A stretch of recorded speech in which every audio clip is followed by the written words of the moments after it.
Welcome to Houston, Texas tonight, where it's NASA night in Houston, and the Headhunters hope that they don't have a problem getting to 6-4 this evening. The 5-4 Headhunters host the 5-5 Atlanta Swarm in a game that means a lot to both teams and teams all around the league.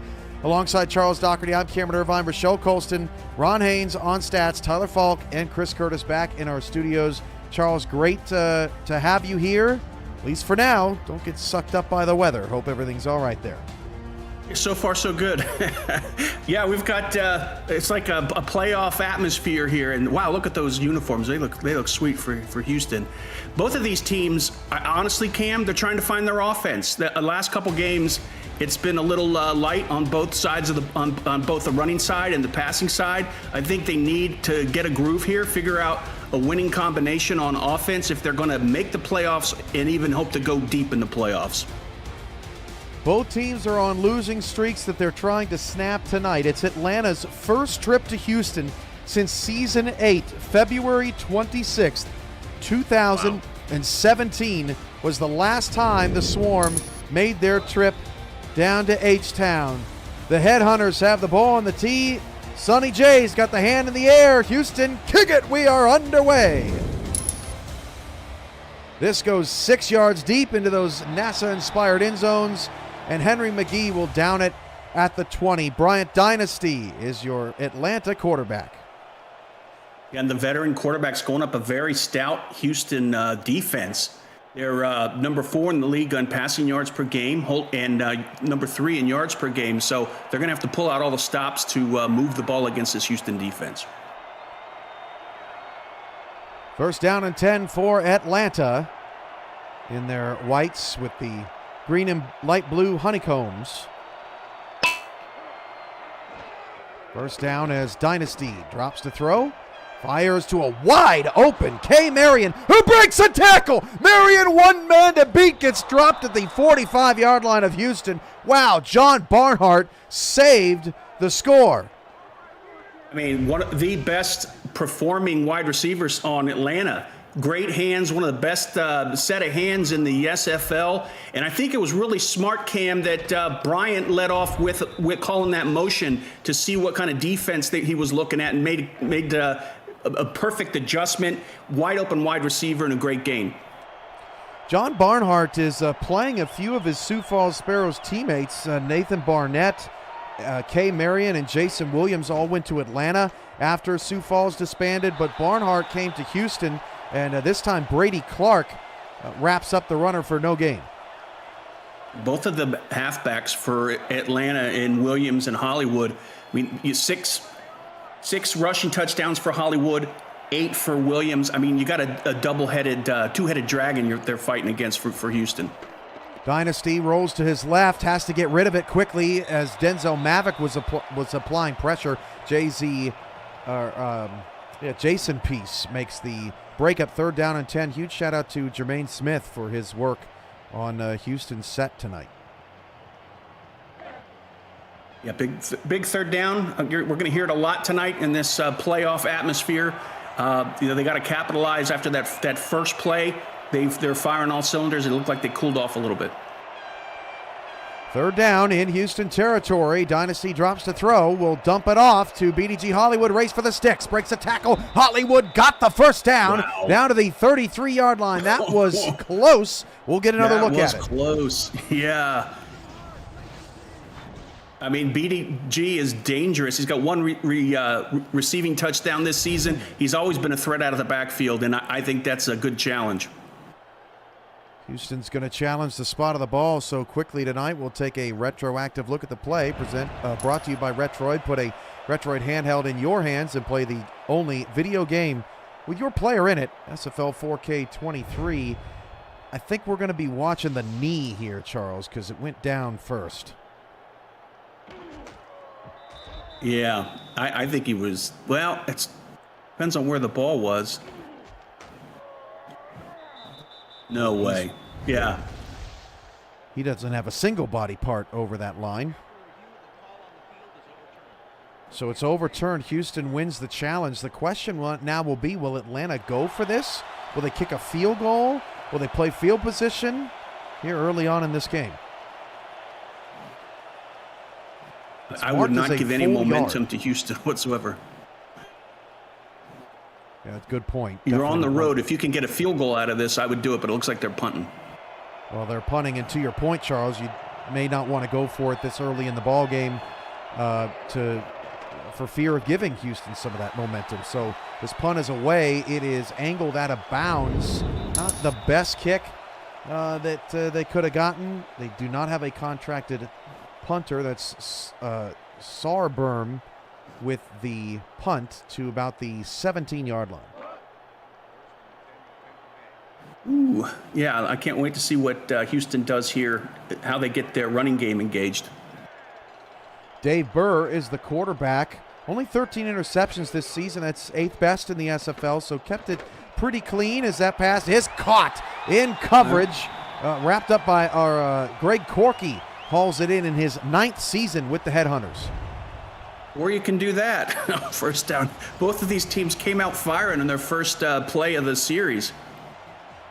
Wow, what a pretty play. Chris Henry was in coverage. Yeah, there's no way the defender could have got that. He turned his body to block the defender, and now we're looking at a first down. There are 5 Hall of Famers on the field tonight. D.R. Sim and Tiberius Bovine on that Houston offense. Aquana Shine on that Houston defense right now on the field. And then Boo Chisholm and BDG Hollywood were on the field last series. D.R. Sim is going in motion for Houston. I formation here for the Headhunters. They'll run it for the first time tonight. This is G.P. Wells on the carry. Picks up 5. Yeah, good run, good blocking on the edge there.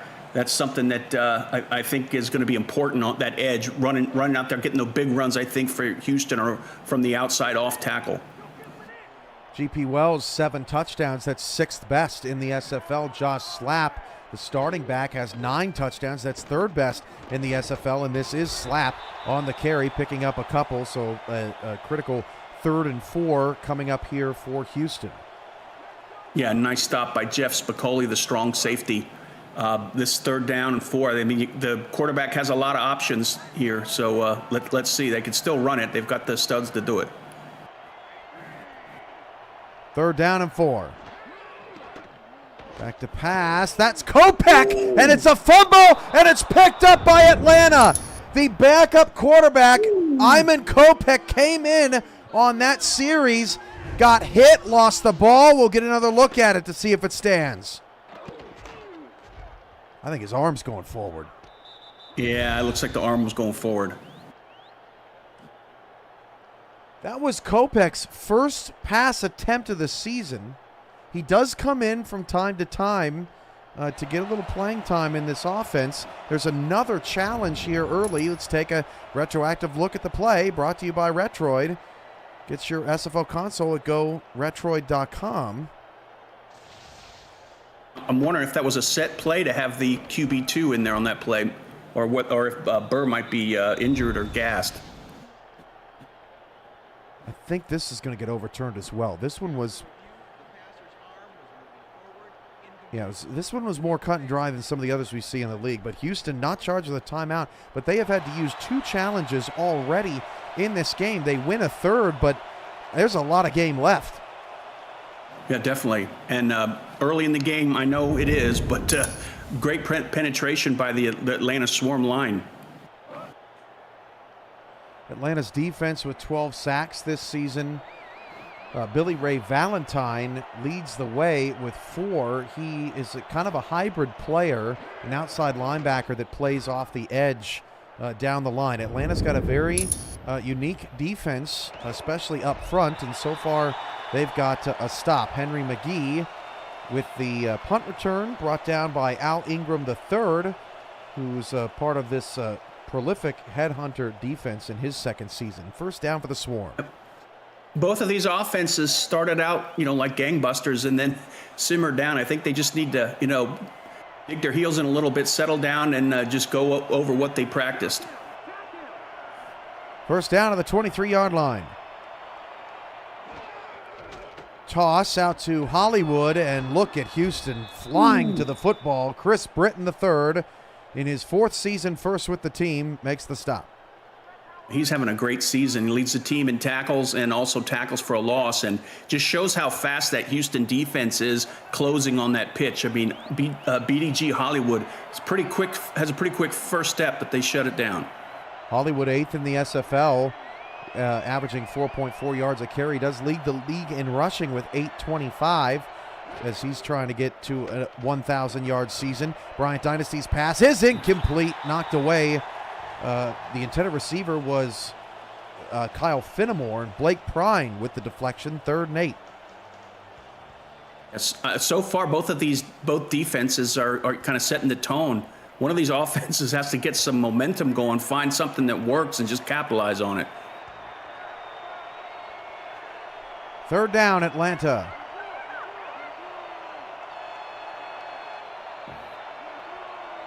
And in motion to the top of the screen, 3-by-1. Dime look for Houston. Back to pass. Dynasty, pump fake, has time. Dynasty pressure from his backside. Pass is incomplete. A sandwich there by the secondary. Blake Prine and Mike Bird coming in to make the stop. Marion can't believe it. Atlanta's got a punt again. It all starts up front, Cam. Perez, Maverick, Stover, and Slayer put the pressure on Dynasty. He had to make that step and throw. Wasn't completely balanced when he threw that ball. Neither offense has scored over 24 points in their respective losing streaks. Atlanta scored 24 against Florida, of all teams, in a 27-24 loss a couple of weeks back. So these two offenses just trying to find their footing as Corky gets the ball up to the 40. But both have shown that they can put up points. Charles, Atlanta scored 49 in week 3, and Houston hung 66 in week 6. We know they got it in them. I mean, they've got some very high-rated players on both teams on offense, and I'm a little surprised that their offense hasn't been for both teams hasn't been better. 1st and 10 at the 40 is Houston's winning the field position game, at least to start, despite Atlanta driving into Houston territory on that first drive. Slap with the carry, but gains nothing. I think the key here is you got to show a little bit of mix in your play pattern. Don't forget the run, but also don't forget those short passes out of the backfield too. I think aggressive defenses, you can take advantage of that. Burr to throw. Clean pocket. Dave Burr's pass incomplete. Looking for Bovine down the field. And once again, a defender there to put a clean hit on the tight end. And another 3rd and long coming up. Yeah, so far both secondaries have really locked down the deep routes. I think we've seen some effective passes here in the short to middle. Let's see if they capitalize it here on 3rd and 10.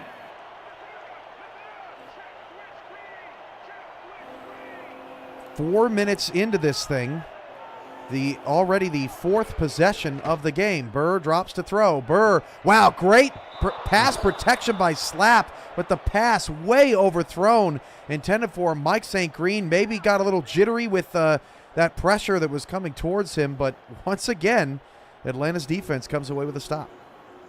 Yeah, they just have to settle down. I mean, like you said, the wide receiver was open on that. Just a little touch on the pass, we'd be looking at a different situation.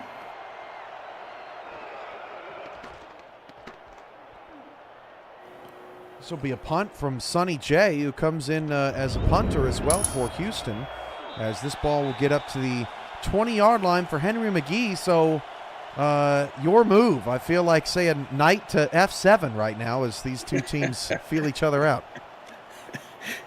Yeah, and the offensive coordinators are going to say F something.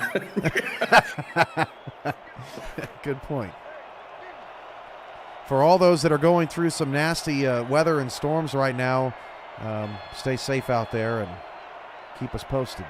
1st and 10 of the 26. All is well here at SFL headquarters for tonight's game, as Finnemore will pick up no gain on this play. And look, Charles, these are not – I haven't really seen a single drop. These are just clean hits right at the point of attack. Definitely. And the Houston headhunter line, Stover on that one just dominated the guard, threw the guard aside and had a beeline to the quarterback. That had to have impacted him on that throw.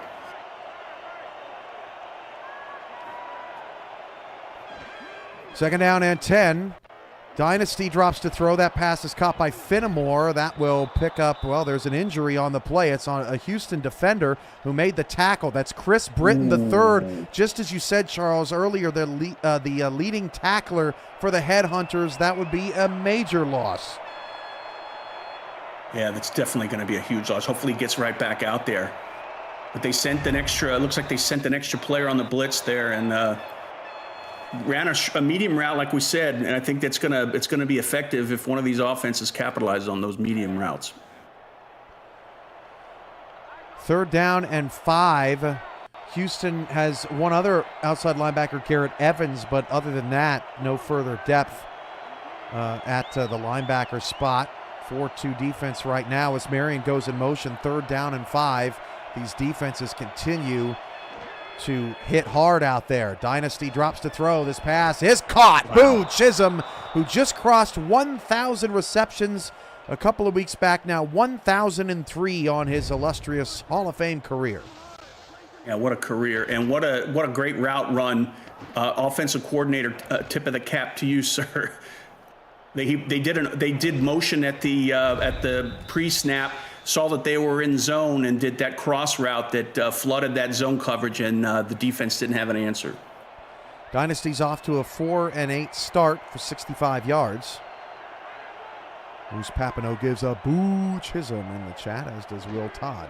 Toss play out to BDG Hollywood, and once again, Houston is there and ready for it. Mike Bird, in his 2nd season, makes the stop. Yeah, on those off-tackle runs, they got to send somebody, maybe pull a guard or have a fullback and a tight end over there, something that Boo Chisholm and Jason Williams are going to need some blocking help. A slow-paced first quarter with a lot of changes of possession. Atlanta trying to keep it moving. That pass is deflected by Bird. Mike Bird having the quarter of his life. I've never seen him play so well. He gets another pass deflection. And I don't want to minimize that, Cam, but it started with Alex Perez at end. He flew up the gap and got right in the face of Dynasty. Alex Perez is underrated. 9 seasons, all with Houston, a 2-time All-Star. Doesn't get a lot of buzz in SFL circles, but he probably should. Nearly got a sack there. 3rd and 9. Dynasty to throw. Dynasty is pressured. He has to escape. Dynasty in as he threw. That pass is incomplete. And again, the pressure up front, causing Dynasty to have to maneuver. Kai Cash and company. The Houston defensive line is dominating so far in the first quarter.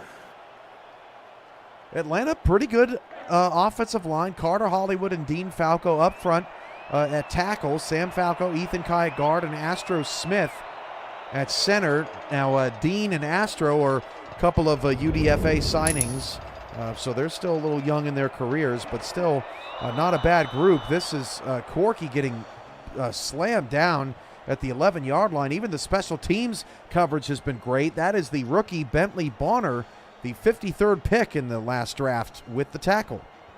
Yeah, I want to see what the Atlanta defense dials up against Houston on this one. Both these lines so far have been winning the game against the offensive line. Let's see if they maybe send some blitzers in.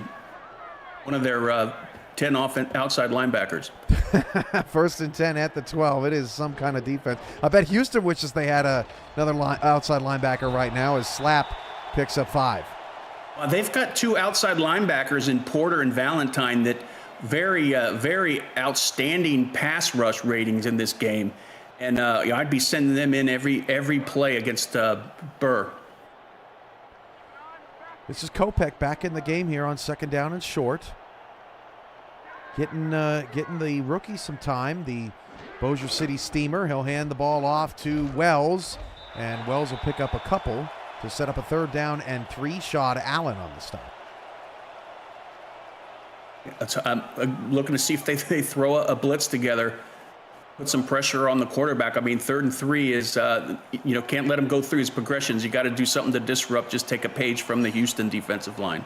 They're sticking with Kopech here. Houston not afraid to mix things up right now. 3:40 to go in the first. Handoff again. This is Slap, and Slap is going to lose too. That had nothing to do with the rookie. Chris Henry with the TFL. What a quarter. I mean, this isn't bad offense. This is just tremendous defense. Yeah, Henry had that read perfectly. It locked it down off tackle, shut it down. Great open field. Sonny J will punt it away. This is the 6th punt of the game. 6 punts in 6 minutes and 47 seconds. Our longest drive was from Atlanta. 7 plays on one, 46 yards on the other, as the Swarm get the ball back on the 45-yard line. Am I correct in saying that between both teams they've only gained 3 first downs? That's right. 1 for Houston, 2 for Atlanta. Wow. And Houston's 0 for 3 on 3rd down. Dynasty drops to throw. This is Hollywood. Hollywood puts a move on Peace, and Hollywood picks up 9 yards. That's been the strongest offense for Atlanta. BDG out of the backfield, a little throwback. I would go to that all day. I still have nightmares playing against Atlanta. Hollywood catching those screen passes out of the backfield. Hollywood, 8 catches for 51 yards and a touchdown this season, but already 2 for 18 tonight, utilizing those flats against this stingy headhunter defense back into Houston territory. Houston has not crossed the 50 yet in this one. 2nd and 1, the handoff to Jason Williams, who had to reverse field, and he is dropped in the backfield. Garrett Evans with the tackle, his 2nd. 3rd and 1, I'd run it up the gut. We got to get a first down in this quarter, Cam. Contrary to what Eddie Gage says, I love these games. I just love close games. Doesn't matter if it's 40-40 or 0-0. 3rd down and 1. 2:20 to go in the first. They'll hand it off to Hollywood. Hollywood, fumble the ball. It is picked up, and now there's a lot to unpack there, because is that a first down on a change of possession? I think the ball went over the line and it was recovered by Steele, right? Houston has already used 2 challenges. Steele did recover at the 44, and that's a fresh set of downs. So all's well that ends well for Houston, or for Atlanta rather. I didn't get a chance to catch who forced that fumble, but a rare fumble from BDG, just his 2nd this season, as Hollywood picks up 3. Yeah, the bullet dodged by Atlanta, but I'm glad to see that they're feeding the running backs on Atlanta. That's the way to get some momentum on offense. You get a decent running game going, it opens up things. 1:35 left. Atlanta's drive continues, although in strange circumstances. I'm not sure. Definitely. Not sure I've ever seen a drive continue on a fumble recovery for a first down. 2nd down and 7. As Dynasty drops to throw, that pass is incomplete. Knocked away by Kai Cash. And the 3 defenders around the wide receiver, I think that was for Finnemore. It was either Finnemore or McGee. I just saw the one. But I think there could have been some other options to dump it off. Already the 6th 3rd down of the game for the Swarm, on pace for 24 tonight. 4 wide receivers, 3 to the top of the screen. Dynasty back to pass. He'll dump it off. BDG, Smart. He's open again. First down, Hollywood. 3rd catch out of the backfield. Houston is leaving it open. Yeah, both of these teams could make use of that all day, I think. They have a lot of deep coverage downfield, and and they're also doing a lot of man-to-man from what I've seen. So you run that swing pass out of the backfield, and you're going to have some open space. We'll see if Houston has an opportunity to adjust. Atlanta had a drive end on the 33-yard line after a Houston challenge on their first possession. They are just inside that now with 50 seconds to go in the first quarter as Marion goes in motion.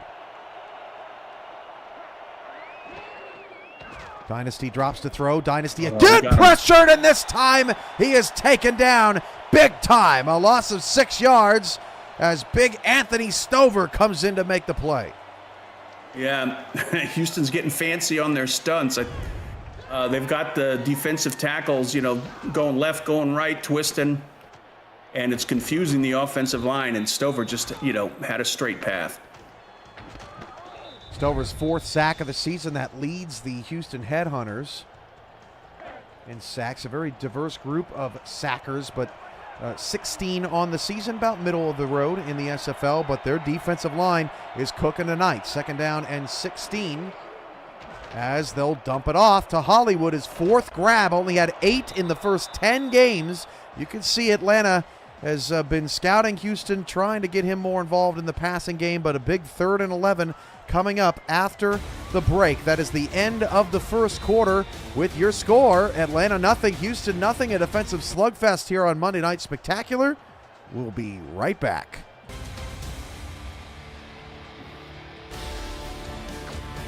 Aerial coverage of today's game is brought to you by Dag's DroneWorks, aerial photography and videography services for real estate, events, marketing, and more.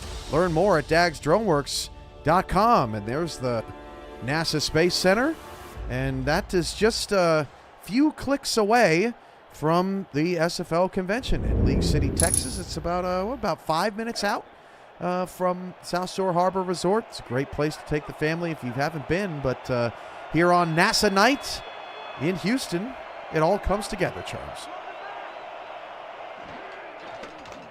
3rd and 11 to start the quarter. Dynasty's pass is caught. First down for Fenimore down to the Houston 19-yard line. Well, we've been railing on, both offensive lines tonight, but on this one, they sent a blitz in, and the offensive line gave perfect protection for the quarterback, did a cross route, and, really, really accurate pass by the quarterback. I mean, that was not easy. It was quite possibly his best throw of the night. Already 8 third down plays for Atlanta. Almost every time that they reset the sticks, they got to convert on 3rd down to keep a drive alive. Dynasty now 8 of 15 for 103 yards. Toss out to BDG, and Hollywood is wrestled down after a gain of a little more than a yard. And that is Chris Britton III back in the game. A sigh of relief for Houston's defense. Yeah, that's huge. Glad he's back on the field. Especially in a game like this, everybody needs everybody.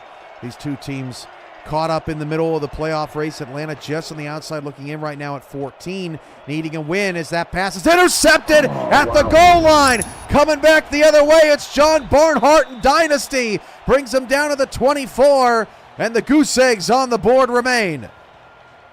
I don't know if it was Stover or Slayer, but they put a lot of pressure on the guard and the tackle trying to block them. Just powered right through.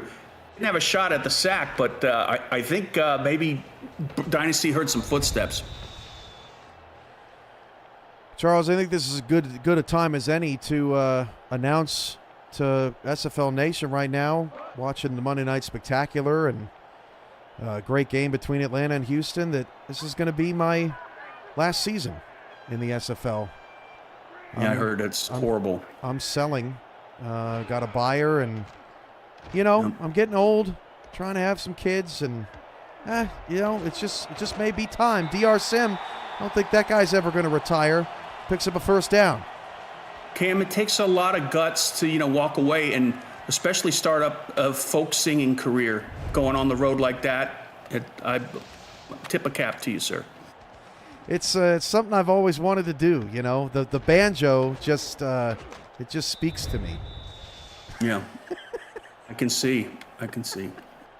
Chris Britton got it. I tried. I'm not really an April Fool's guy, but you gotta take a shot. You did it with gusto. I'm not going anywhere. Y'all are stuck with me. 8:38 to go after the DR Sim catch. His first for 11 yards. Burrs 2 for 4 to start. Draw here to GP Wells, and Wells picks up a solid 5 yards on first down. Yeah, that's a smart call against when the defensive line is having their way with the offensive line. Throw a draw play in there, keep them honest.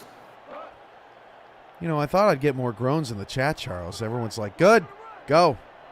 It had a smell of April Fools when you started off, but I thought I was going to be the victim, actually, so I was happy. That's good. You were well ahead of it. Josh Slapp ahead of the sticks here. First down. Houston starting to move the football a little bit. Just had one first down in that quarter. They put together back-to-back ones here on this drive. And great blocking on the edge there. Dan Curtis, the fullback, helped set it to get that nice little route open for the run and get that first down. Mike St. Green, no one believed that crap. No one believes your crap, Mike. 7:45 to go in the first half. Handoff. That's G.P. Wells, and boy, he was fighting for every inch on that play. Sets up 2nd and 8. So far, the draw play is averaging 3.5 yards.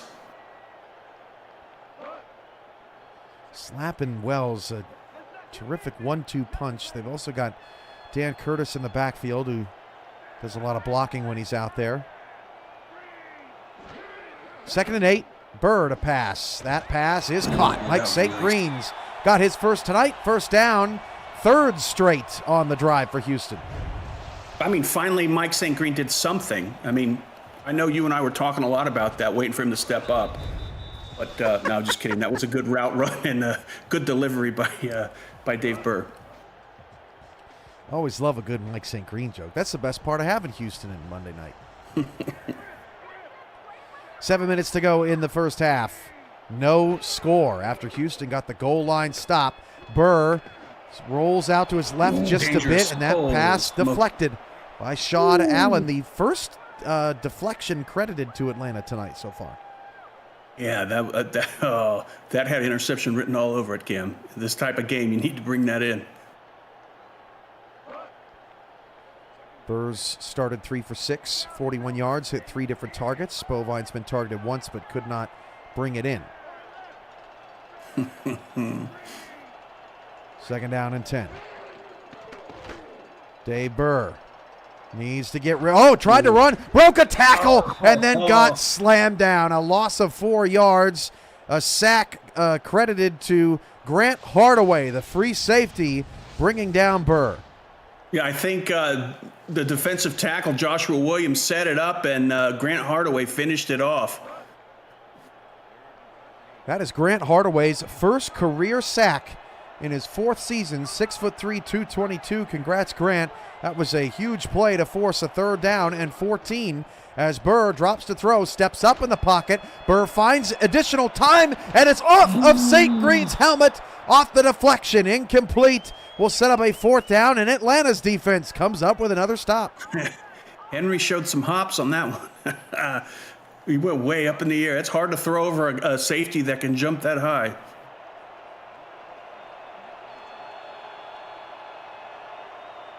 I got an April Fool's joke for Mike St. Green. The University of Houston Cougars, thanks for busting my bracket. At the 12, Atlanta returns to the 16-yard line. McGee on the return. Did you fill out a bracket this year? You do? No. You dabble? I haven't done it in a long while. That tournament is just nonsense. Yeah. 1st and 10 at the 16-yard line as Atlanta takes back over. And I think we're going to set some sort of record here in this first half. The 7th punt. Still 6:13 on the clock. It's the first down count. We're up to double digits. We can still count it on our hands. 5-4 in favor of Atlanta. Dynasty to throw. Bryant Dynasty's pass is incomplete. K. Marion took a shot as Kai Cash comes over to make the stop. Funny enough, looking at our stats here, Charles, Evans, Bird, Barnhart, Cash, Incognito, and Clark all have 2 tackles each. Wow. And that K. Marion rarely drops balls, so that was some good defense there by Cash. 2nd down and 10, 6:10 on the clock here in the first half. Boy, both these teams really want this one, and it shows so far tonight. Dynasty to throw.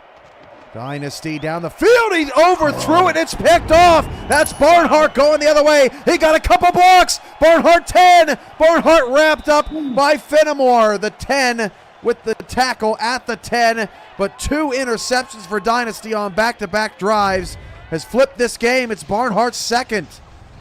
I don't know what Dynasty saw. I don't think he had a ton of pressure by the defensive line on. That was one of the few plays where he hadn't. But maybe he's hearing footsteps or something. But that was not the type of throw he ever wants to throw again.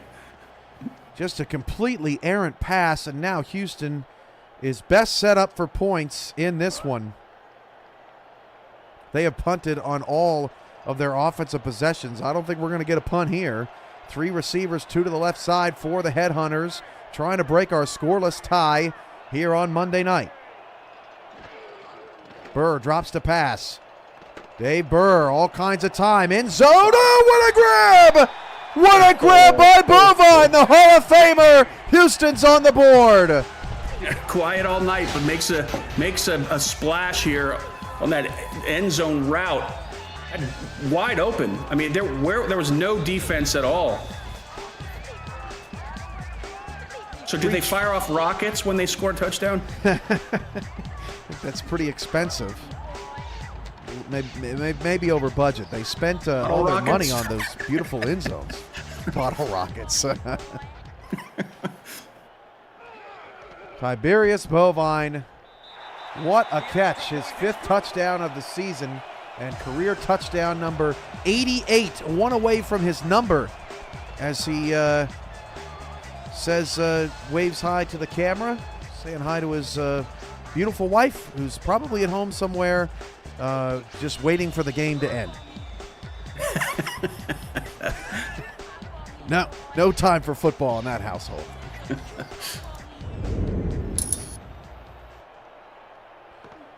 From the 3-yard line, Finnemore on the return will get the ball up to the 27. That's where Atlanta will try to just get their wits about them, because Houston's defensive line has caused Bryant Dynasty to get just a little bit nervous back there. I think any play that has a deep route that takes time to develop is not a good idea for Atlanta. I mean, because Houston's been putting pressure on all night, and they've got the whole squad playing deep on coverage. Dynasty will fire it, and Marion again cannot haul it in. That pass broken up by Kai Cash. And there were 4 defenders, 3 other in addition to Kai Cash, that were ready to make an impact. We've seen Atlanta mix it up a little bit, but the check down to Hollywood has proven to be most successful. 4 catches for 31 yards. We'll see what they do here on 2nd down and 10 as Houston's showing pressure off of the weak side as Dynasty is again overthrowing Marion. Barnhart instead lays a hit because he couldn't get the pick. But, yeah, you could see that the pressure is causing Dynasty all sorts of trouble. They got to make some adjustments here. I mean, or it's gonna get ugly here. 7th target for K. Marion, just 1 catch from Ron Haynes in our stats truck. That is much less efficient than we are typically used to seeing out of that combo this season. Dynasty on a 3rd and 10. This time, stellar protection, and Barnhart almost got a 3rd. 4th down, 3 and out, 0 for 3 passing. Dynasty arguing with his offensive lineman. Houston's in control. Yeah, they've got to find something. I think that the short routes and the medium routes are something they could look at. So far, Houston's been blanketing the deep routes. K. Marion, 12th in the league in catches, 10th in yards, 5th in touchdowns. A stellar target for Bryant Dynasty this season, but so far in this one, being completely blanked by this headhunter defense. That was nice. That was very smooth. What did I do? Stellar. Rockets. Houston. Oh, never mind. Oh, I didn't even get it. You know, if it's not SFL, pretended that you did it on purpose. No, I don't. I'm not a very good. What were we saying pregame? Yeah, we probably shouldn't say it again. 1st and 10 at the 38. I don't want to get in trouble by Mike. Houston's up 7-0. They got all the momentum. Dan Curtis shifts over to the left side, and that's where he's going to go to try to pick up a block, but he missed the block, and Slap was only able to pick up 2. Hardaway, who had a sack earlier today, makes the stop. I mean, based on what we saw, walking away with 2 points is probably a lot more than I expected, because I thought that was going to get shut down for a loss. 7-0. Burr's going to go empty. Atlanta shifting some defenders around. They back off. Rush just 4. Burr's pass is caught. Bovine over the outstretched arms of Sean Allen. Bovine's got his second catch. And that's a deadly route when that tight end goes straight up the middle like that. When they're in zone coverage, a Pro Bowl, all-star, Hall of Fame tight end like Bovine is going to find the gap in the zone coverage every day. Dave Burr, surprisingly, 22nd in the SFL in pass attempts. They have the 8th most rushing attempts of any SFL team, as Slap gets a carry here and will pick up 8 so far tonight. 11 runs and 10 passes from Houston. Yeah, I'd like the play calling by Houston. They're finding the holes in the defense for Atlanta, whether it be a draw play up the middle or those seam routes run by the tight end. 4:25 and counting here in the first half. Atlanta right now being shut out by the Headhunters. They have moved the football, but turnovers have cost them. 107 yards for Atlanta now to 103 for Houston. 71 of those yards for the Headhunters have come in the second half. That is a run to G.P. Wells, his 5th carry, and picks up another first down. Yep, I can feel the momentum starting to turn up. Hollywood, number 1 in the SFL in yards, 10 rushing yards on 5 carries in the first half. Houston's done a good job on him as well. The Headhunters 4.5-point dogs here tonight. 48.5 is your over-under, and nice the unders winning right now. Great blocking. Houston trying to change that as Slap has another first down. I'd love to get her. Oh, here we go. I can't wait to see the block on the edge there. Boom, boom. Oh, perfect. That was a great hole for the running back to take. 4 different players set the edge. And right now, Atlanta's just trying to hold on, just wanting to get to halftime and mitigate the damage. Burr will drop the throw. Quick throw. Pass picked off. Picked off, going the other way. It's Chris Henry. Henry spins away from Burr, and Sim has to wrap him up at the 35-yard line. Boy, did Atlanta need that. Oh, yeah. Boy, took the words right out of my mouth. They needed that. Chris Henry, yes, prime-time play right there, and that's the type of play you can build on and get some success. It'll fire up the offense, and maybe we could see some a sustained drive here, put some points on the board before the end of the half. Henry's 5th pick of the season. That's top 15 in the league. It's his 43rd all-time. That is good enough for 49th in the SFL, and he actually ties Ashley Rose Finch for 49th all-time. You know that name. Yep. Man, that's a blast from the past. Former Vancouver Legion player. Dynasty against all-out pressure, and he's sacked in the backfield. KT Slayer, we saw it on Haynes Vision on SFL this week earlier today, gets another sack to his name. Yeah, Slayer and Stover, I think they've got a bet on this. Who's going to get the most sacks tonight? They're both at 4, I think, for the season. Second down and 13. The run game for Atlanta not doing much because first down passing offense has been a struggle. Look at Dynasty.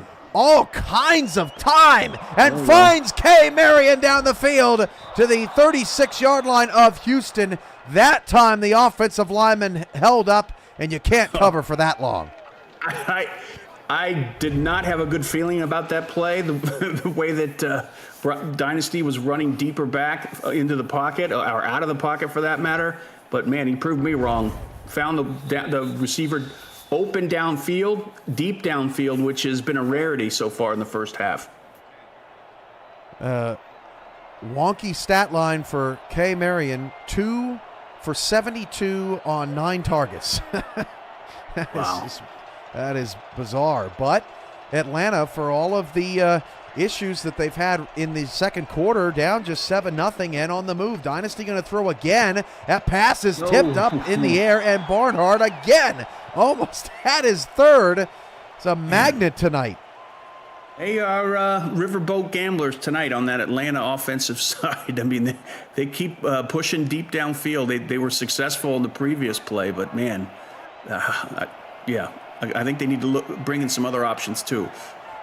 It's Dynasty's 23rd pass of the first half, just 7 runs. And Jason Williams, 0 yards on 2 carries. He is a pretty big threat in this offense, especially down in the red zone where they have not been able to get to tonight. Dynasty, as the pocket closes down, there is a flag. Chisholm was the intended target. Let's see what we get here.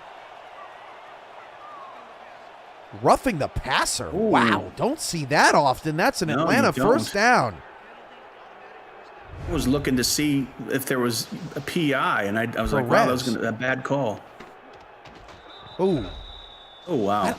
I'm not sure Perez knew that Dynasty had thrown the ball. That's a bad break. 2-minute warning. Atlanta gets a 15-yard penalty and gets into the red zone. They're threatening just before the half here on the Monday Night Spectacular.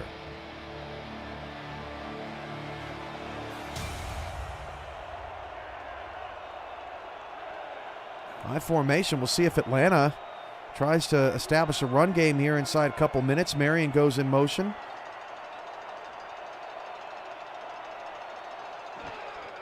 Dynasty going to throw again. Dynasty deep down the field again. Knocked out of Chisholm's hands. Didn't catch the number. I didn't either, but again, great coverage downfield by Houston secondary. And that, we've been talking about, or I've been talking about opening on those medium routes, but I think the whole field was covered on that play.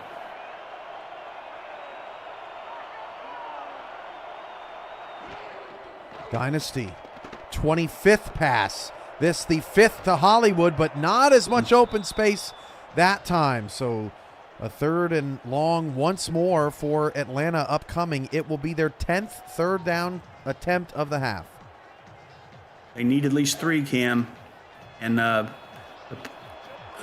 would go conservative, but they're probably going to throw it in the end zone. I'm always wrong when I make my predictions. Here Dynasty. We go. To the end zone. That's actually just shy of it, down to the 4-yard line. Kyle Fenimore, 1st and goal. Good. I'm glad they got the first down there. I mean, this is huge. They got to get some points on the board. Another look at it. Fenimore definitely the right target on that one. Yeah, he was open.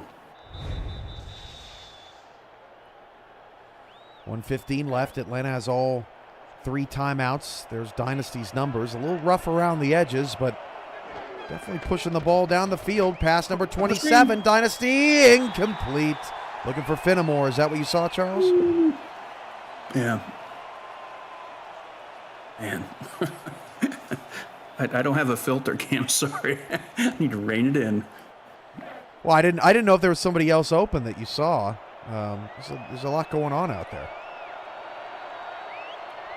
And it changes quickly. 3 wide. Look at the slot receiver all alone. Now Houston kind of shifts. Yeah, now they jam him right at the line, and that's where the football goes. It is short of the end zone. I believe that was Chisholm who caught that at the 1. So my request is a quarterback sneak up the middle, touchdown, and a hair flip. The hair flip never gets old. We'll see if they do it here. 3rd and goal at the 1. Nope. Dynasty going to throw. Dumps it short. Oh, what a play. Oh, they ruled a touchdown. Why not Arrowlet with the touchdown score for Atlanta? That was close. We'll get another look at it. Well, why not? I mean, first target of the game and makes the touchdown. That's pretty good track record. And again, Houston has already used 2 challenges, but we're under 2 minutes. Now the booth is going to look at it. If they don't get it, it's 4th and goal. And we'll take a retroactive look at the play presented by Retroid. Yeah. I don't know if we're going to get the best angle here. Oh, that was close. Ugh. I don't know. I don't think it was in.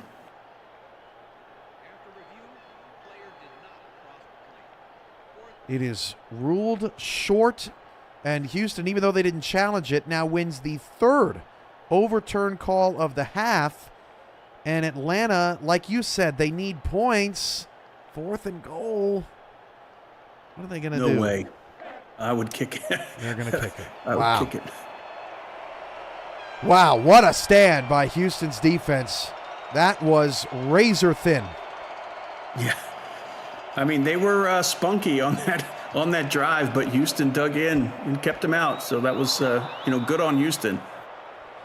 And this is a rarity in the SFL these days. That was a 10-play drive for Atlanta, and every single play was a pass. That may be a first this season. Yeah. So Atlanta will kick it away. If this game is close down the stretch, we're going to look back at that goal line stand for Houston as possibly being a difference maker as Corky gets it up to the 28-yard line. 52 seconds left to go in the first half. Coming up on the APM Music halftime report, Chris Curtis and Tyler Falk have the recap of the first half from NASA Night in Houston. Tyler's prediction of the last 4 playoff spots in the battle of the unbeatens in Week 13. Who has the edge, Canton or Florida? This and more on the APM Music halftime report. Who you got in that game, Charles? Oh, the Canton game? Canton, Florida. Oh, man. I'm going to go Canton. Because out of the 2 teams, they beat us. We went over to overtime with Florida, and Canton just destroyed us. There you go. Well, Slappa gets a carry for 5 here. I think Houston, after as good as these defenses have played in the first half, probably content to just let this one go. Well, you never know. I mean, they run at the first play, and then they wind up throwing it deep. I hope they stay with a run here.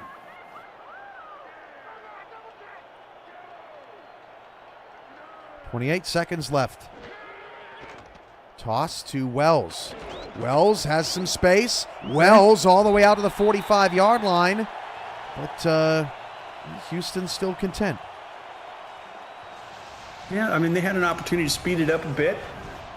That was a good gain. It's all right. I don't hate it. No, I don't either. You know I don't.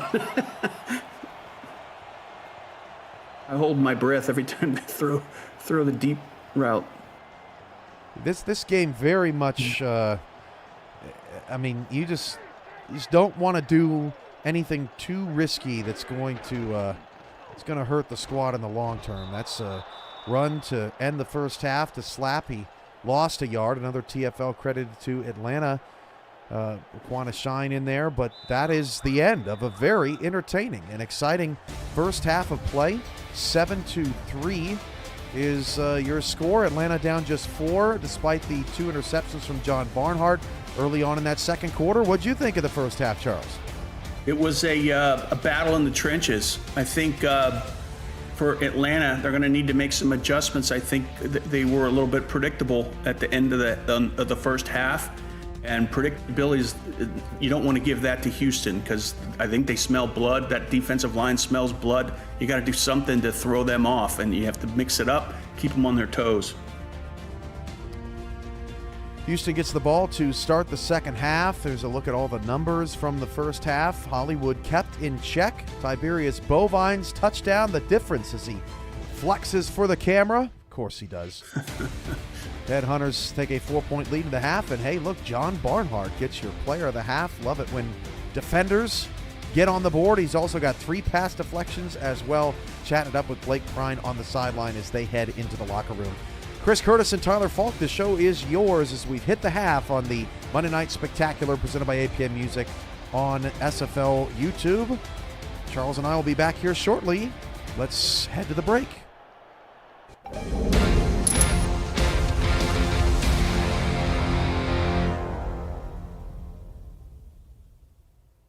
A combined 10 points between these two teams on Week 12 of the Monday Night Spectacular. Chris Curtis, Tyler Falk in the SFL studios for the APM Music halftime report. In NASA night, you'd think the scores would be sky high, but they really haven't been. The defense has been playing really well on both sides of the ball, Tyler.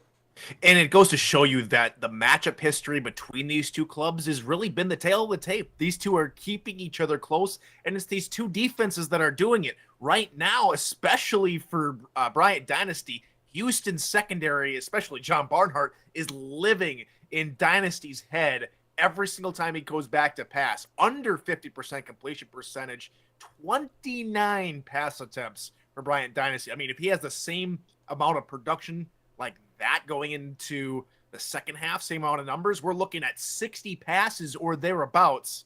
And that's crazy. Usually at the most, we usually see about maybe 40 passing attempts. But with how much that that these teams have been able to find conversions and really extend drives, even when things are going awry, it shows you 60 might be a reachable number. Now, I really want to see whether or not these running games can get back involved. BDG Hollywood, this is a far cry from where he's been. We haven't even seen Thrilliums a whole that much. 2 attempts, no yards. I mean, something's got to give. They got to get back to the basics and start really thinking and trusting in those backs. You're only down by 4. No need to rush things yet. How about the stat of the half? Houston does not have a first down on third down in this game. It's currently 0 for 4, but Atlanta on the other side just south of 50%. On their side, 5 for 11. That's a pretty good mark with Dynasty throwing as much as he has.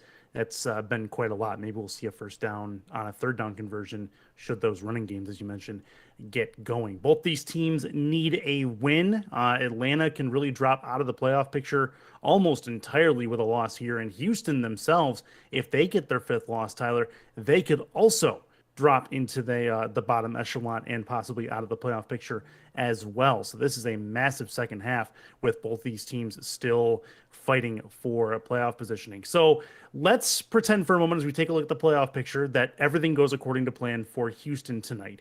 And let's say that they keep the 8 spot, 5, 6, and 7, and 8 hypothetically are locked up. What I want to know from you is how the last 4 playoff spots, 9, 10, 11, and 12, shake out on this playoff picture. And we're talking, you bring in teams from the bottom of the playoff picture out of the picture as well if you choose to. Whatever the case is, give me what your 9, 10, 11, and 12 look like. Well, here's the crazy bit about this. No matter what, after tonight, there will be 8 teams with a 5-win record. And you take a look, you're looking at a couple of the teams like Indy, Queen City, and Louisiana. Right now, Queen City, Louisiana with 7 losses. And I'm no Hunter Norwood. I'm no Cameron Irvine. I'm not even no Mark Lopez.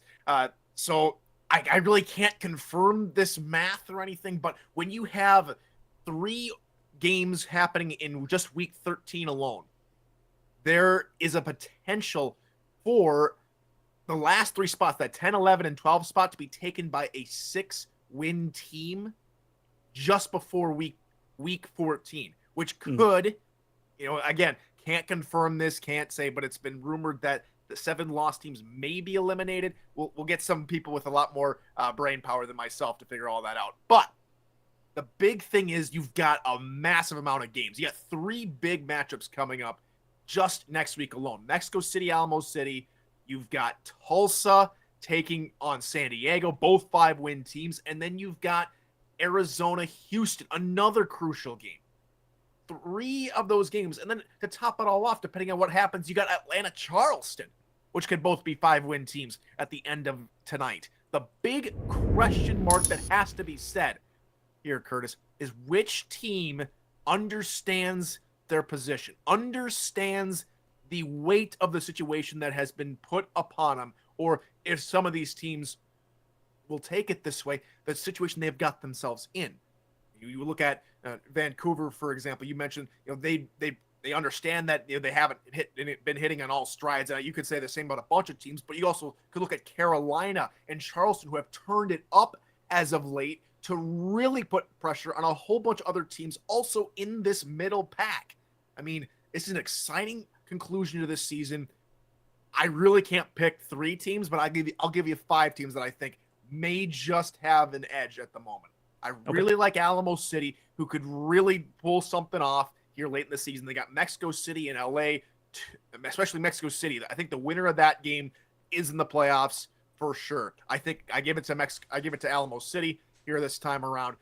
Another team, I think Vancouver has an edge. They have a chip on their shoulder. They have a way to still clinch a division if they can take down Seattle next week. Another massive game. I think Vancouver has the gusto and the guts to do it. So that's my second team. Three other teams I'll just quickly hit fire. I think both Houston and Atlanta both have a shot. I think the winner tonight plays in the playoffs. If they win tonight, it shows their intent, and I that's how I think. Final 5-win team that I could possibly see making the playoffs.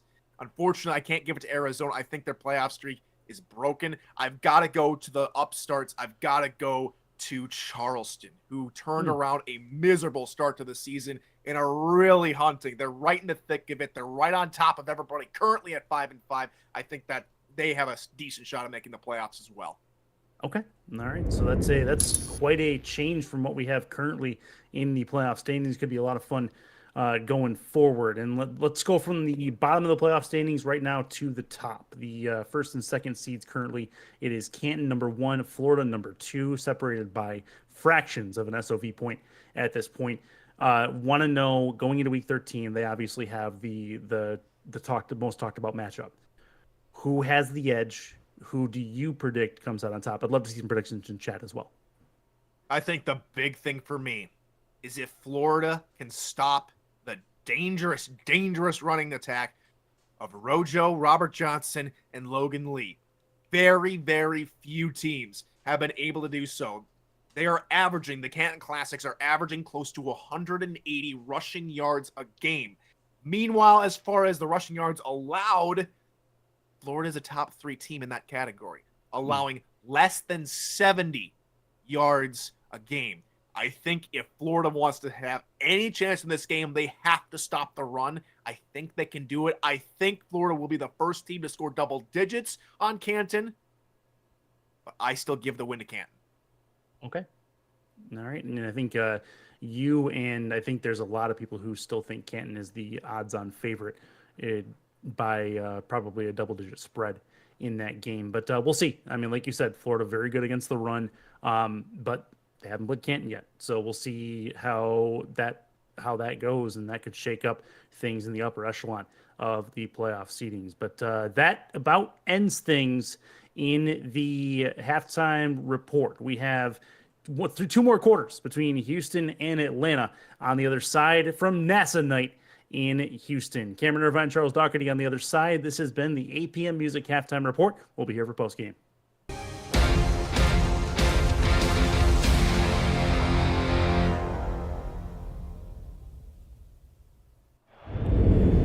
Back here in Houston for the start of the second half. Thank you, Chris Curtis and Tyler Falk, for an excellent look around the league and halftime report, catching everybody up on what's going on around the SFL as DR Sim gets it up to the 28-yard line, and that's where Houston will start with the football. Your first half team stats coming up next, but first, Charles, your keys for each team perhaps in this second half, you think?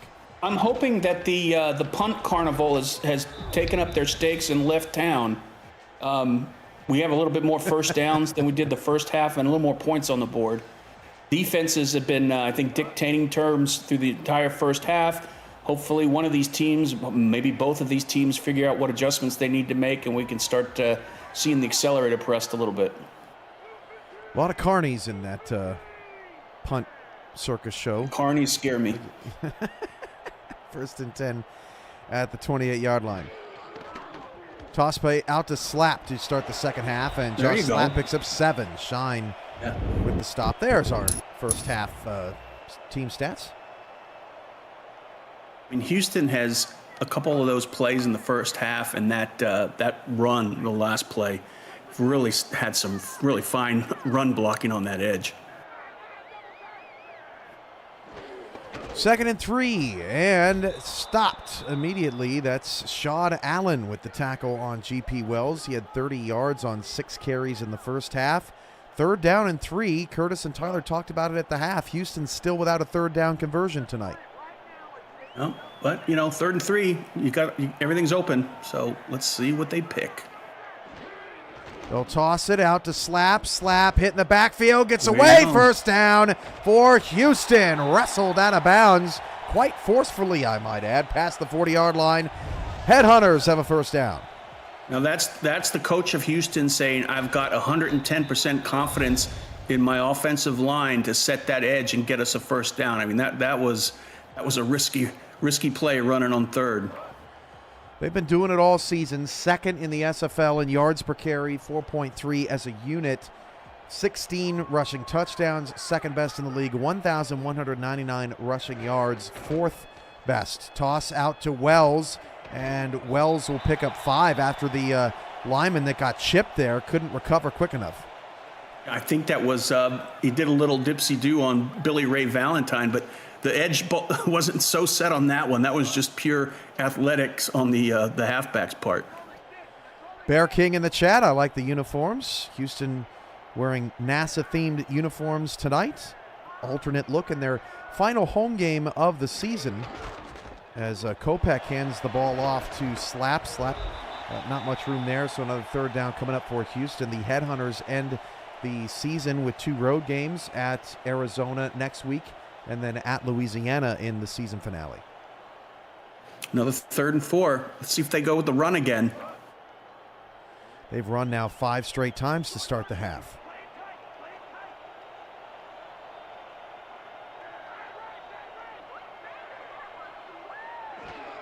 Bergen to throw.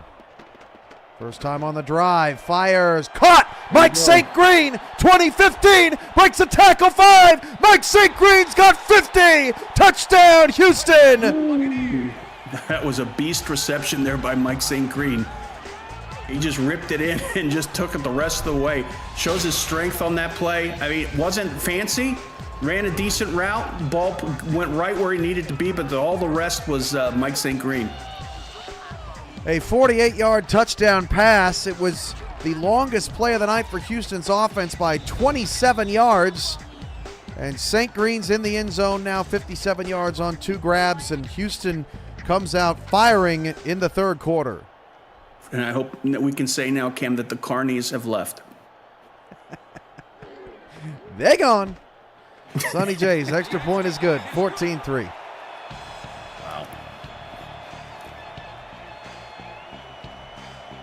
This could be a completely different half than what we saw in the first half so far. It could. Looking that way.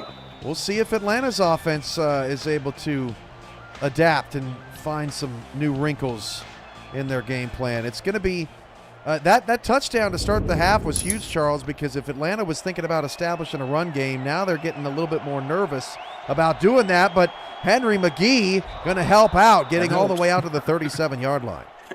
That helps get the wheels moving there. I mean, I'd love to see Atlanta double up with a deep pass and put another 7 on the board. What do you think St. Green was saying to Britton there on the bench? He's saying that I hope my house can handle all the people that are coming to the cookout during the convention. That's just a rumor at this point. And he's wondering if he should tell everyone that he's got 2 guest rooms with king beds. 7:40 left in the third. 1:49 a night, I hear. First and 10 of the 37. BDG takes the handoff, but is going to lose 2. John Barnhart with the TFL in the backfield, and this run game is just not working. Yeah, no, it's not. But, one thing we did see work a little bit there in the first quarter and the first half was the swing passes. 2nd and 12, another rough start to a drive for Atlanta. Dynasty is sacked. Offensive lineman missed. Slayer. KT Slayer, I don't know how you do that. 3rd and long again. And he's looking over at Stover saying, I'm one up on you there, buddy. I mean, look at 2 guys just He didn't get touched. whiffed.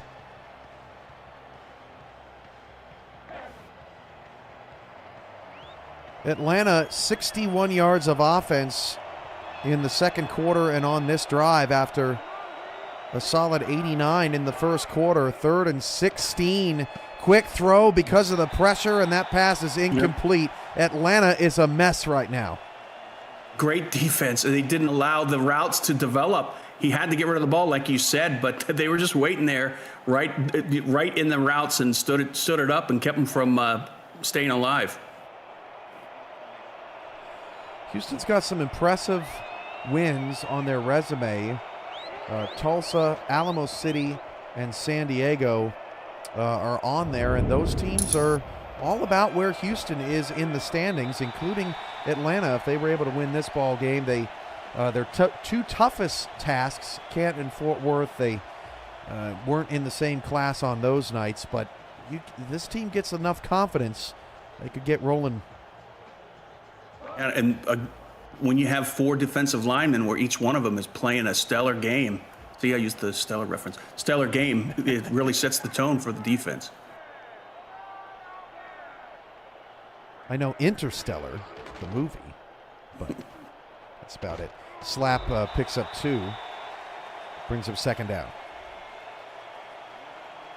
Yeah, they've been doing. I mean, I haven't seen them get a loss on that those off tackle runs. Up the middle, not so much, but it's kind of weird because normally if you see a team that's so successful off tackle, they can at least get a couple decent runs up the middle. 2nd and 8 for Houston, trying to keep up the momentum. They started the first half with a touchdown. This is a toss out to Wells, who gets half of what they need, so another 3rd and short coming up. So far, where they had 2 possessions on 3rd downs, they're looking at 3rd and 4, 3rd and 3. I mean, I'll take that all day.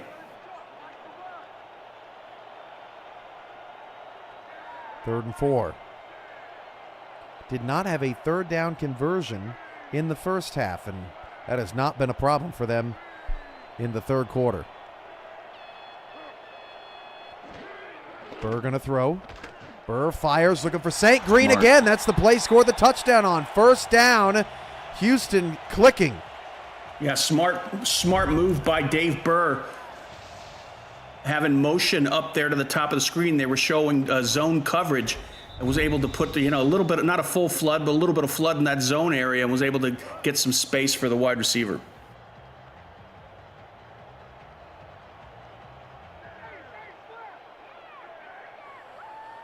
First down and 10. Draw. Slap. Picks up 5. Houston staying ahead of the sticks. Atlanta's first down offense tonight, Charles, after the 37-yard catch from K. Marion, 2 yards, 0, 1, 9, 3, -6, 2, 0, 0, -3, 0, 0, 0. I hope you don't want me to repeat that. Well, I'm not gonna, but those are a lot of small numbers, and that's what's killing Atlanta. They're behind the chains all night, 2nd and 5. Yeah. As Burr gets it out to Wells. I'm not sure how I would have put that better in a graphic, but I'm just saying, it hasn't been good. Yeah, those off-tackle runs have been money so far. 4:20 to go in the 3rd, and we thought we were going to get a competitive second half, same as the first, but so far it's all Houston as a slap gets 1 on the play, bleeding away opportunity from Atlanta. You can just feel it in the stadium right now, Charles. The defense has to get a stop. I mean, plenty of time. They just need the defense needs to dig their heels in, and they got an interception in the first half. They need to disrupt something on this drive to get some momentum back. Burr, clean pocket, fires. St. Green caught. Defender fell over. St. Green breaks a tackle, breaks another one. Mike St. Green, touchdown. He has shown up in the 3rd. Ooh, that was just angry. I mean, oh my gosh. He went through, was it 3 defenders? Oh my, great run. I don't know what, I'm speechless. Great run. I mean, it wasn't the sexiest route run ever. You just give it to your stars, and the run after catch is just, takes you home. St. Green has taken over the game. 105 yards. Atlanta's offense has 150, and he's reached the end zone twice. Back-to-back touchdowns for the Headhunters, and now they are surprisingly clobbering the Swarm, who need an answer now. Yeah, their foot is on the accelerator, and Atlanta needs to pull the emergency brake. They got to do something to get some momentum back on their side.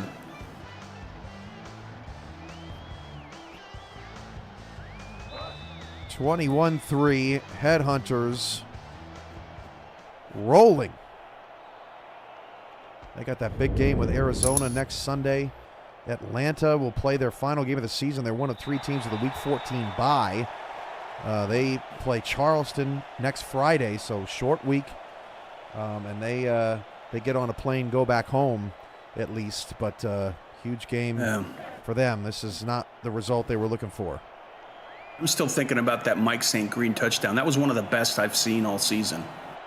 Yeah, I mean, it's pretty unusual to see a few broken tackles. Not just one there from MSG, as BDG Hollywood is going to be dropped in the backfield. Another negative first down play. By the way, St. Green's 4K23 high is 132. He did it last October against Mexico City. Okay. This, however, is Mike St. Green's first 4K23 game with multiple touchdowns. 2 on the night. Looks like he would do that every game the way he's playing tonight. Dynasty is sacked again. Another second down sack. This is the theme, as Chris Britton, maybe St. Green was saying, you're going to get a sack on the next drive, I promise you, when they were talking on the sideline. But, Charles, it's first down, loss of yardage, second down sack. That's what we've seen in the third quarter. They've just found a way to just dominate the line. I mean, the 4, when you're so successful, just a 4-down rush, you send another player in there on a blitz, it's going to be a nightmare. Dynasty, 3rd and long, has to convert it, is converted. Kay Marion steps up for her team again. What a play. That was a ray of light for Atlanta. They needed that big time. That was a huge, not a lot of time there open. I mean, it almost looked like John Bonhart had his mitts on that one, but Atlanta needed this desperately. And he's been all over the field as well. Already 2 picks tonight with 2 pass deflections and 3 tackles, but didn't get it that go around. Marion saves the team. She's up to 96 yards on 11 targets. 2:18 to go in the third quarter. Dynasty drops to pass. That pass is incomplete. Looking for Finnemore. Another first down play that just cannot get him ahead of the sticks. I sound like a broken record, but the defensive line is disrupting the tackles. Defensive tackles are disrupting every play. Stover and Slayer, something else. Houston spreads out wide here. Nickel look. Second down, Dynasty to pass again. Bryant Dynasty nearly sacked, and it's picked off. The pressure too great. Back the other way. Houston is balling at the Atlanta 35-yard line. Blake Prine. Oh my gosh! I thought they almost had a slice of Dynasty on that one with the defensive line, but it was enough to disrupt the pass. Again, it's been happening all night. I mean, it's they got to do something. They got to put an extra fullback out there or something to slow down that pass rush of Houston. Prine now tied for the league in interceptions with 6 in his 7th season of the SFL, in his first after spending his career in Indianapolis. This is the best, one of the best defensive line performances that we've seen here on Monday night, Charles. Yeah, agreed. Bovine goes in motion. Can anybody stop Mike St. Green? What a meltdown for Atlanta in the second half. Shockingly so. Burr to pass. Burr to Mike St. Green, wide open. I haven't seen a receiver take over a game in a second half like this all season long. Yeah, and the Except offensive line just, I mean, the pocket was, there wasn't any pressure at all. He could have, wrote a book back there in the pocket. Sheesh. Henry makes the stop. Whew. My goodness. St. Green putting on a show. 127, 5 away from tying that 4K23 career high.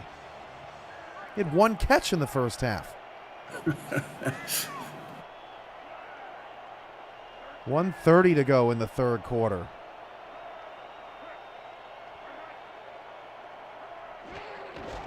Handoff. Slap. being loose with the football, picks up just one. Grant Hardaway, who's had a really good night for Atlanta's defense with the tackle. Yes, I hate to pile on, but the Atlanta defense is on the field a lot, and that does not bode well. I mean, they're going to get gassed here pretty soon. Atlanta has to have a sustained drive. Burr to throw. Burr picked off. Wow. Another red zone interception in this game. This one taken away by Atlanta's Jay Miraculous. And that, at least for the moment, tempers the crowd here in Houston that was just going ballistic. Yeah, another rail light for Atlanta. They just got to capitalize on it. St. Green was the intended target on that one. The defense needs a rest. The rushing yards for Atlanta, 6. And we're talking about a team that averages 134 rushing yards a game. And we're in the 11th game of the season. I mean, that's some strong crazy numbers. Dynasty's got to get out of his end zone. Dynasty almost got sacked in the end zone. Brought down by Slayer again. Does that count as a sack? I believe so. Yep, sure does. Wow, what a mess. Nobody must have been open downfield, couldn't see it, but my goodness. I mean, they've got 5. I think they got 5 sacks all day. And the way you and I are talking, it would sound like they have 15. And 4 coming from their defensive tackles. Dynasty rolling. Dynasty firing. Almost snagged out of the air by Prine. 3rd and 16. It's like it goes from bad to worse. I mean, this is a heck of a position to be in for the Atlanta offense. But, they did it last time. That was 3rd and long. They were able to, I said the ray of light. Let's see if it shines on them again. It's their 14th third down attempt of the evening. 3rd and 16 from these beautiful NASA end zones that must have taken days. Oh, they're going to run it, and Hollywood can't get much of that. They were trying to just get more field position for their punter. What a mess. Mike Bird with another stop. Hollywood's got 7 yards of rushing in this one. And on the other side of the quarter break, Atlanta's going to be punting from deep in their own territory. A stunning third quarter that saw Houston come out of the locker room just on fire. We'll be back after this. Oh my gosh. Presentation of the Simulation Football League is intended for the private use of our audience. Any rebroadcast, retransmission, or account of the game without the express written consent of the league office is prohibited. Back here, the start of the fourth quarter. Ron Haynes and Rochelle Colston on stats. Tyler Falk, Chris Curtis back in our studios. Charles Doherty, Cameron Irvine with you here on the call. This a dominance like none other we've seen this season. Is they got to get that punt off real quick to avoid the block. Houston's got a lot of room to return this. There's a flag on the play, maybe a block in the back, so Atlanta's going to get a little bit of good fortune here. This game, it's still crazy. Decent field position, though, even after the penalty. Whew. Well, I must say the officials have not been on Houston's side tonight, but that's about the only thing that's gone wrong for the Headhunters. Let's see what they do, Cam. They continue to put the foot on the pedal, or they try and control the clock. Atlanta still in this thing, but in the third quarter, the total yardage count was 159-3. Sim goes in motion. Hand off to Slap, and Josh Slap will pick up 4 on the play. Nice. That's nice. They got to keep doing that. I like the play calling of, obviously, of Houston. That's the Captain Obvious statement coming out of the locker room. They made the right adjustments. We talked about that going in the half and really capitalizing on the field. 28 runs, 16 passes. Slap has just shy of 70 yards rushing on the night. Has put together plenty of great games, including a 183-yard, 3-touchdown performance against Portland as Wells gets the handoff. Then Slap followed that up with 172 yards and 4 touchdowns against Tulsa. And then last week had another 2 touchdowns to his resume. But the strongest game of the last month or so, for sure, for Slap. Let's see if Atlanta can do something like they did on the last possession. 3rd down and 6. Burr rolling, stopped it short, and Atlanta was all over that play. Looking for Sim. Swarm defense gets a stop. They're hanging in there. This offense just has to figure out how to keep things moving. Yeah, the defense is doing everything they can, but offense has got to show something here.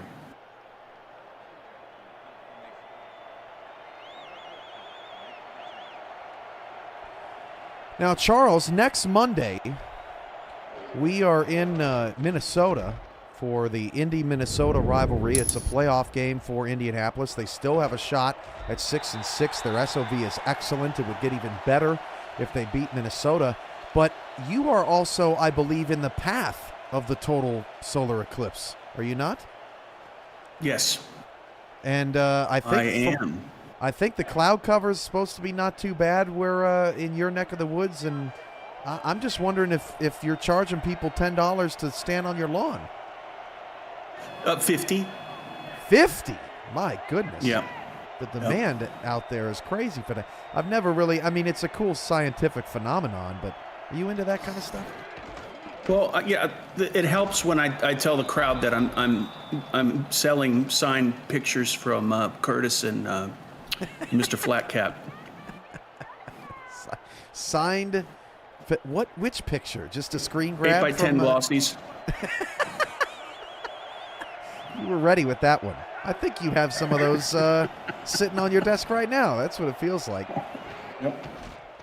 Oh, almost got a tackle for loss in the backfield. Instead, look at that. A Jason Williams sighting, his first yards of the night. Yeah, that was neat. Oh, man. Atlanta needed that big time. Whew.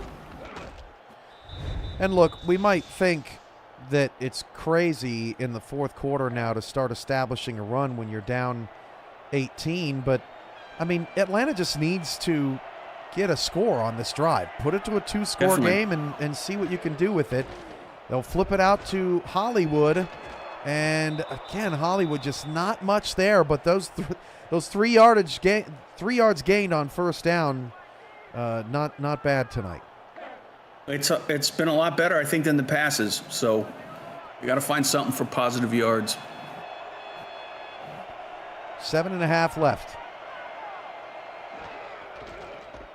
Handoff counter. Williams just nothing there.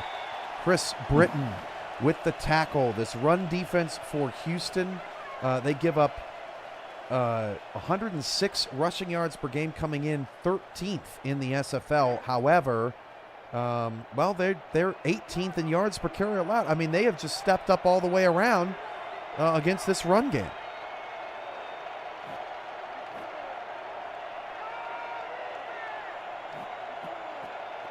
Third and 7. Dynasty got it. Henry McGee, first down to the 44-yard line on McGee's third target, his first catch. There's an injured player. It's the other linebacker, Jason Peace, who's down. Yeah.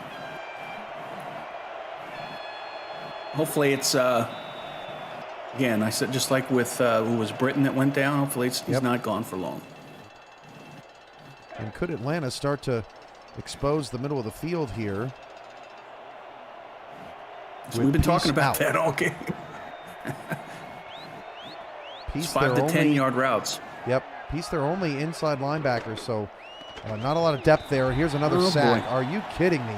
2nd and 16. Dynasty brought down. This has been the week of sacks in the SFL. It's gone crazy tonight. It's crazy. What do they have? 6 total?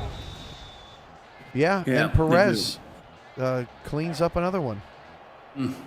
Now Denzel has to do something here. I don't think he's got a sack yet. Denzel, the quiet one on this defensive line tonight. 6:30 to go in the fourth quarter. And now the runs don't look so bad earlier in the drive because every time Atlanta tries to pass, Houston's coming for him. Dynasty's pass dumped over the middle, caught by Marion. Marion going to drag a couple defenders for half of what Atlanta needs, 3rd and 8. Yeah, Atlanta's still fighting it out, you know. It looks like they're starting to call some less of those deep routes, and or maybe Dynasty's finding or looking at the short and medium routes. But you know, they've got some movement going so far on this drive. Let's hope they can take it to some points. 3rd and 8. Dynasty looking down the field. Chisholm could not haul it in. 4th down. That was Atlanta's 16th 3rd down attempt of the night, and they're going to punt. Man, that's I've been saying it all night, Cam. The defensive line is just 4 gold stars for them. I don't think I have to ask you who's getting player of the game tonight, although you could go the MSG route if you wanted. Certainly. Oh, yeah. Taken over in this second half. Corky will get it up to the 18-yard line. 5:43 left in the fourth. This second half has flown by. I know. It's wild. Houston continues to dominate. Yeah, and I said it before. The defense for Atlanta's got to be, out of gas by now. They've been on the field a lot. It's kind of crazy. Atlanta actually has, as they draw here to slap, Atlanta actually has more plays in this game, but it doesn't feel like it, Charles, because when Atlanta's offense is on the field, everything just has felt so frantic, especially in the second half. Right. Houston now over 300 total yards of offense, 188 through the air, 120 on the ground, 12 first downs. Toss out to Wells. Wells gets a block. Nice. Wells spins off a tackle. Man, Houston has been tough to bring down tonight. GP Wells moves the sticks again, and all BDG Hollywood, Bryant Dynasty, and Talon Steele can do is look on from the bench. It has not been their best night. Yeah, a combination of pitch, off tackle, and those draw plays.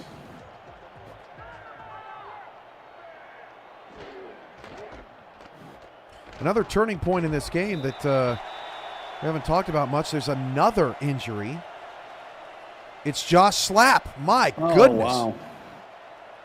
Headhunters dropping like flies, or wasps, as it were. You had an opening for a space reference there.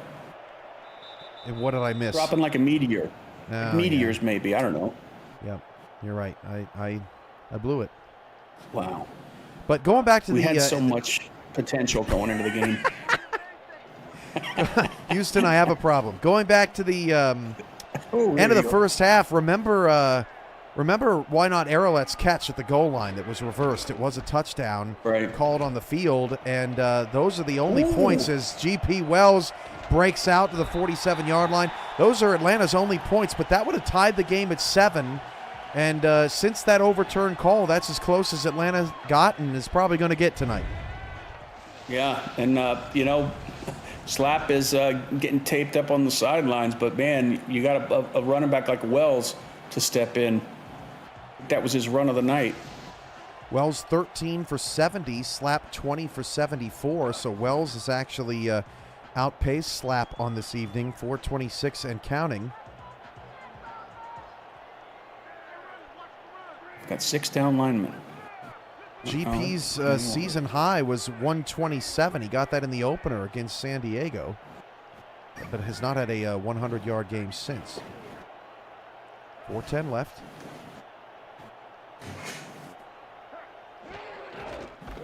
Kopech hands off to, Slapp is hurt, so that's gone to Ahmad Galloway, second down. That's smart. I mean, just keep burning that clock off. Impressive performance by Houston. They're probably going to 6-4 here. That bodes well for their playoff chances. But 2 road games to end the season. What do you think? I think this is a playoff team. I would be shocked if they lost their last 2 and missed out. Well, I mean, I think they should win both the next 2 games. So, I mean, based on the teams that they're playing, Arizona and Louisiana, I know they're on the road, but they've got the horses, to take them to the finish line, I think. They'll definitely be favored in both those games. Louisiana just played Fort Worth pretty tough. Arizona's beaten Baltimore, who has the same record almost here as Houston.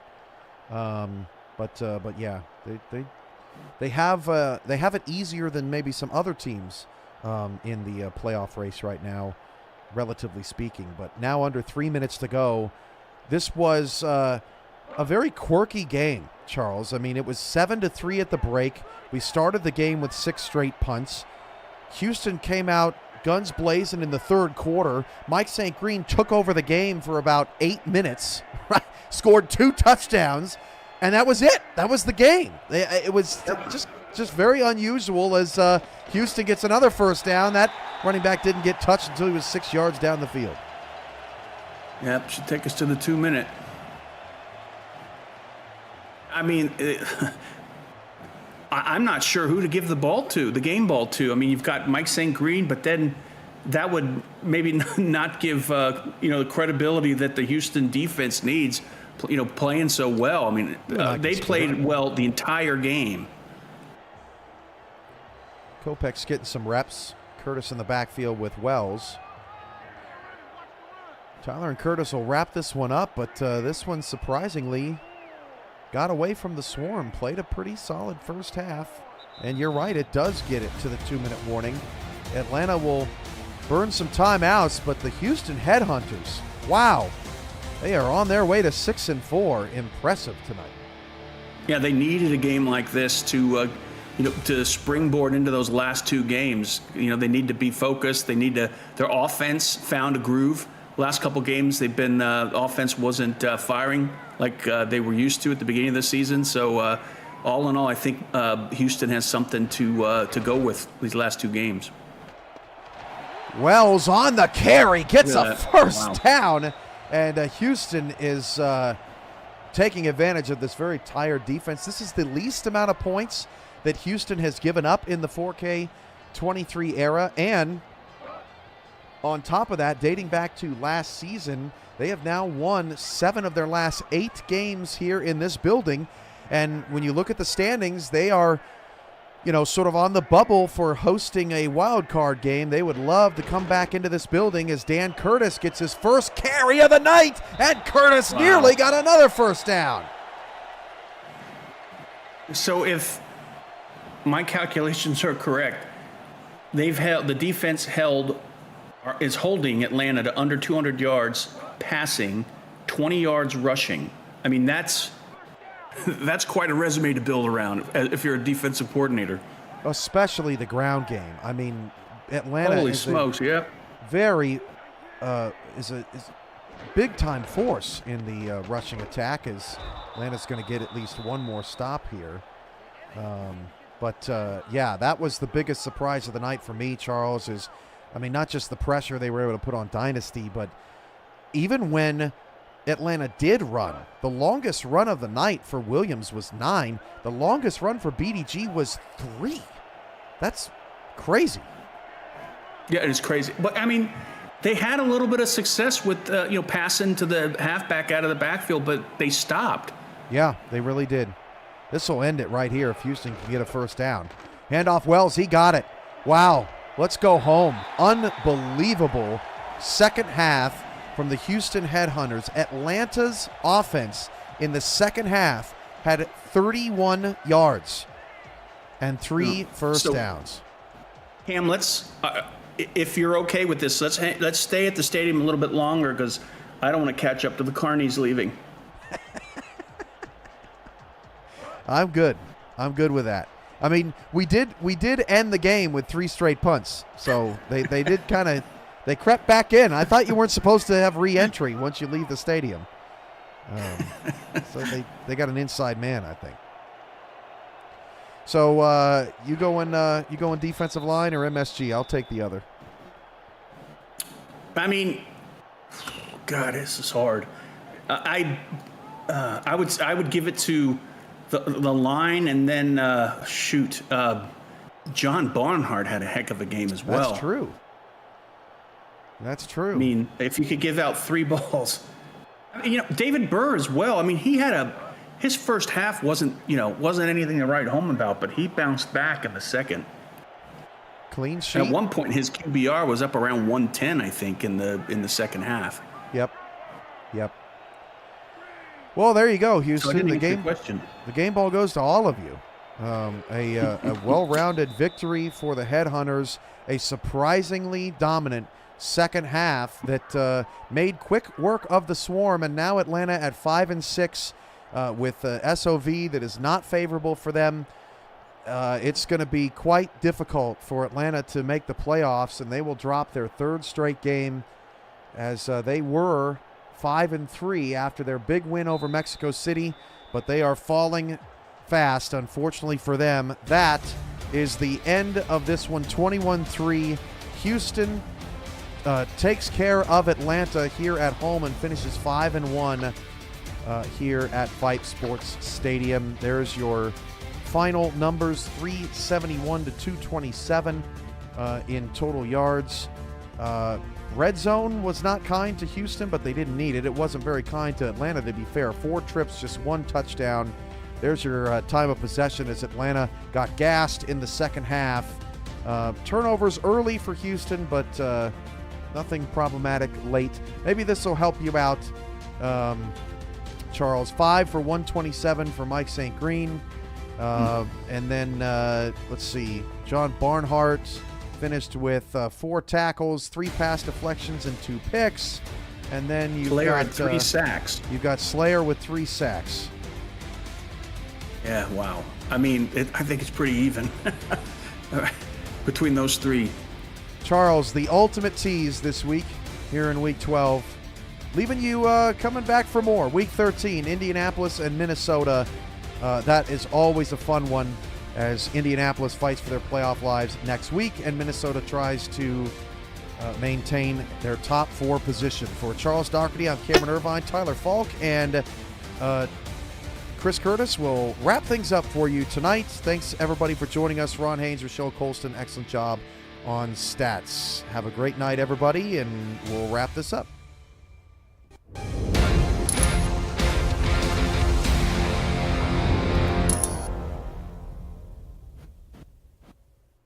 All right, Week 12 goes out with a whimper rather than a roar, at least for the Swarm. The Headhunters take care of business in front of their home crowd, and, they reaffirm their position well within the playoff standings and send Atlanta more or less spiraling down.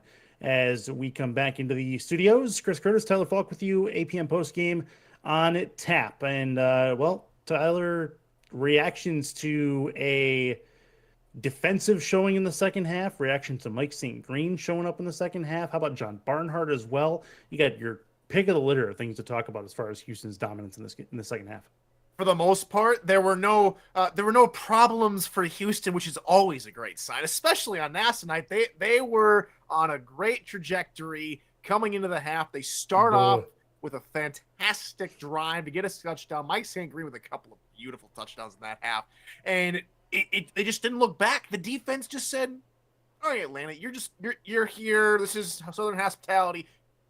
We know you're from Atlanta, but this is true Southern hospitality. You're gonna sit there at the kids' table and you're gonna like it. You're gonna get the scraps. That's all you're gonna get. We're done."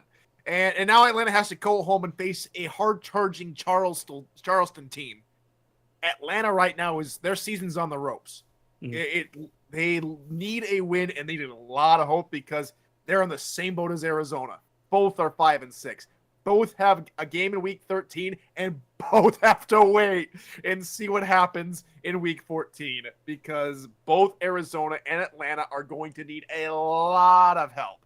They need a massive, massive turnaround. They need a lot of things to go their way. We know Arizona's waiting on Baltimore for their win. The best team that's on Atlanta's schedule right now, as far as who they've beaten, is Carolina at 5-5. That's the team that has the most wins on their schedule, and so they need Carolina to win out. Oh, it's going crazy. They have to take care of business next week. Otherwise, Atlanta's season is pretty much done, especially at the logjam at 5-5. Houston have done themselves a massive favor. Last 2 seasons, they have finished 6-6. They have 6 wins before their final 2 games, and now facing their Week 13 opponent and being in Arizona, in a tough place to play especially, and then they're going to go on the road and play Louisiana. This is going to be nitty-gritty, but right now Houston have set themselves up to break a back-to-back season stretch where they finish 6-6 and finally get back over the 500 hump since season 19. Love it. Love it. Love it. Both Week 13 going to decide likely the season for both Atlanta and potentially Arizona, as both those teams in the bit of a rocking chair there. But you mentioned Atlanta's next game, Charleston. Charleston is in a position where they need to essentially maybe not win out, but they would really do themselves some nice favors if they do so, as they own a head-to-head over the Skyhawks as well. But when you're Atlanta, you're going up against it. You have like you mentioned, hard-charging Charleston team coming into town, and Charleston needs a win. Atlanta needs a win. That's going to be must-see TV next week, as well as several other games on the docket, including the one at the back end of the schedule. We talked about the Battle of the Undefeated at halftime. Let's talk about and preview a little bit this Minnesota-Indy matchup that happens on the Monday Night Spectacular 7 days from today. Indy needs a win to keep their playoff hopes alive. Minnesota needs a win to help keep their bye hopes alive. How do you think this shakes out? Oh, this is going to be a tough matchup. It always is when Indy faces Minnesota, and Minnesota have gotten the better of Indy as of late. Though Indy has been changing and they've had a couple of things go their way, now they need to show that they are legit, that the Ramblers have an offense that works. It's worked for 4 games. They have to have it work and firing on all cylinders the last 2 weeks, because they cannot look at Minnesota and say, Minnesota's done playing. Minnesota's already got the division locked up. They're not going to be looking at this game and looking to beat us because it's a rivalry game. We know they're going to come after Indy hard. And so if the Ramblers are not prepared for this game, especially at the Snake Pit, then something needs to happen in order to change that around. But I know that Chad Rowland and Adam Wiseman have been working in the mad scientist chambers and lab to get things going, because beyond just some uniforms comes a game plan and comes a must-win game for Indy. Of all the stomp Indy and beyond the make sure that Sasquatch gets a nice shower or something, beyond all the pageantry comes a game that needs all of your focus and all your attention on it, because you get this game, you are done for the season. Minnesota heads to Indy for an episode of Messing with Sasquatch. That'll happen in 7 days' time. That is our next stop on the Monday Night Spectacular Tour for Tyler Falk. And I am Chris Curtis, and for all of the MNS crew, we will see you for Week 13 action. Plenty of must-see games, playoffs just on the horizon. Thanks very much for watching. We'll see you in 7 days' time.